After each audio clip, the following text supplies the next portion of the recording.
You know, this entire month we've been talking about healthy resolutions for the new year, and this morning the Disobedient Dietitian Amber Gourley is here to share with us some do's and don'ts when it comes to setting some healthy goals for 2021. Good morning. How are you doing, Amber? I'm good. How are you guys? Doing well, doing really well. Amy's out and about today, and I'm holding things down here in the studio. But we've been really pushing, you know, resolutions. I think sometimes gets a bad rap, but goals are always great to set, aren't they? Absolutely. You know, the new year, it feels very fresh. It feels like a great time to make new habits, which I think is why New Year's resolutions are very popular. But absolutely, any time of the year is the right time to change a habit.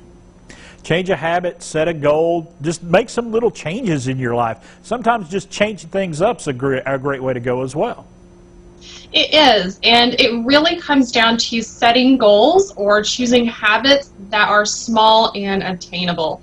That is one of the biggest keys to being successful, especially when it comes to changing lifestyle behaviors that you're wanting to change. I always kind of like to get, you know, if somebody comes to me and says I've got good news and I've got bad news, I always kind of want the bad news first. So let's talk about the don'ts when it comes to making those goals. What are some of the things you don't want to do? So one of the things you definitely don't want to do is set a goal that's so big and so outside of your normal routine that you're really setting yourself up to fail. So for example, if you want to meal plan for the week and prep all your lunches and all your breakfasts and all your dinners, and you've never done that before, you're setting yourself up really to fail. So start by choosing one meal, maybe 2 or 3 days a week. Prep those. When that becomes a habit, increase what you're doing. And then, you know, finding someone to be accountable to, not trying to do it on your own. Right. That is a recipe for disaster as well. You need a support system. You need someone there who you can bounce ideas off of, be accountable to, and just share when things get tough.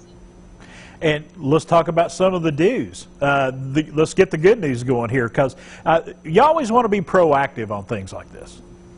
You do. And it's really going to go back to, we do what's easy, right? Right. So make it easy on yourself.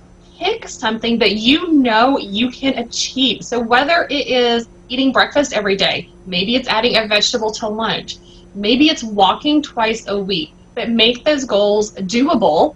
And again, going back to the don't try to do it on your own. Right. We take our car to the mechanic. We call a plumber when we have a leak. We go to the doctor when we're sick. But for some reason, we feel like we should do these things on ourselves, that we have to power through. There are many, many resources out there to help you meet your goals, and actually insurance often pays for a lot of that support. So check your benefits. Know what your resources are and use them. I think for a lot of people, when they say, well, I may need a little help, I may need a little guidance, I may need some, that's a sign of weakness, but it really isn't. Sometimes it takes more courage to ask for a little help or a little support than it does to try to stand on your own 2 feet.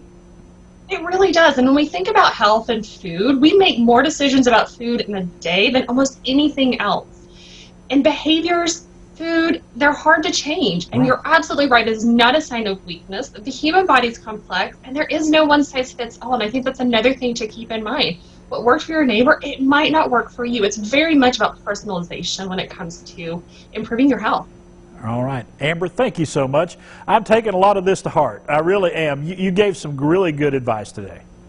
Thank you. All right. Amber Gourley right there, the Disobedient Dietitian.